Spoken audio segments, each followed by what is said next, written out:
Assalamualaikum warahmatullahi wabarakatuh. Perkenalkan, nama saya Salma Rafsanjani dengan NIM B1240282 dari kelas D Manajemen.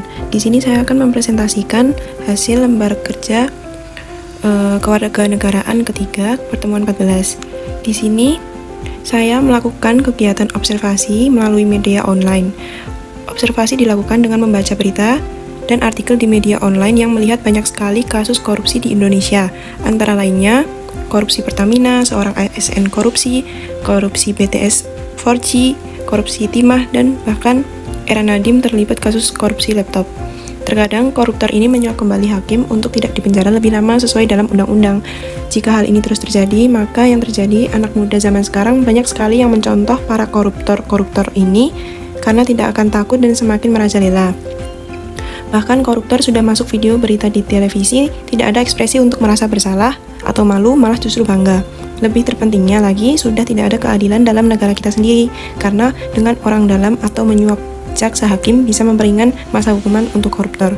Solusinya adalah dari permasalahan koruptor tersebut, bisa melihat contoh berita dari kasus KPK tentang program Duta Pelajar Sadar Hukum dan Anti Korupsi, dan berita dari Kompas melalui kampanye Jujur Itu Hebat yang melibatkan pelajar, mahasiswa, dan komunitas anak muda untuk menyuarakan budaya anti korupsi melalui media sosial dan kegiatan seni.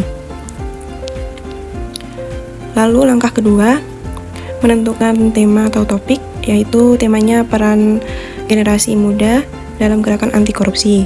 Dipilih karena sangat penting untuk mendorong mahasiswa agar tidak hanya menjadi penonton tapi menjadi pelaku aktif dalam pemberantasan korupsi. Lalu langkah ketiga, menentukan relevansi tema dalam bidang studi manajemen. Tema ini berkaitan erat dengan upaya membentuk calon manajer yang berintegritas, menjunjung tinggi etika bisnis, dan mampu menerapkan bisnis tata kelola yang baik. Dan penting untuk memahami bahwa praktik anti korupsi adalah kunci untuk membangun organisasi yang sehat.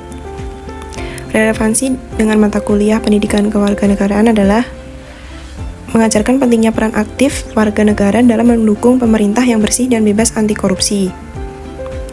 Topik ini memperkuat pemahaman nilai-nilai Pancasila, kesadaran hukum, etika publik, serta tanggung jawab sosial. Lalu langkah keempat, menentukan jenis produk.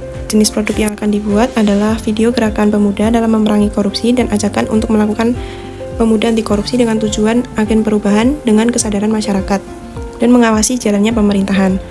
Langkah kelima, mencari referensi yang sesuai dengan tema atau topik. Dari tema gerakan pemuda dalam memberantas korupsi dan ajakan pemuda anti korupsi, permasalahan dilakukan untuk menunjang diri dari permasalahan yang ada saat ini. Referensi dapat dicari melalui sebuah jurnal, media cetak, media online, dan lain-lain. Langkah keenam, membuat produk berupa video. Pembuatan video dilakukan secara digital dengan menggunakan aplikasi yaitu CapCut. Dalam pembuatan video perlu adanya berita ilustrasi para koruptor yang ada di Indonesia, tapi tidak dihukum dengan sesuai keadilan, dan aksi pemuda perkuat jiwa anti korupsi dan yang akan dimasukkan pada video tersebut. Sekian dari presentasi saya. Apabila ada salah kata mohon dimaafkan. Wassalamualaikum warahmatullahi wabarakatuh.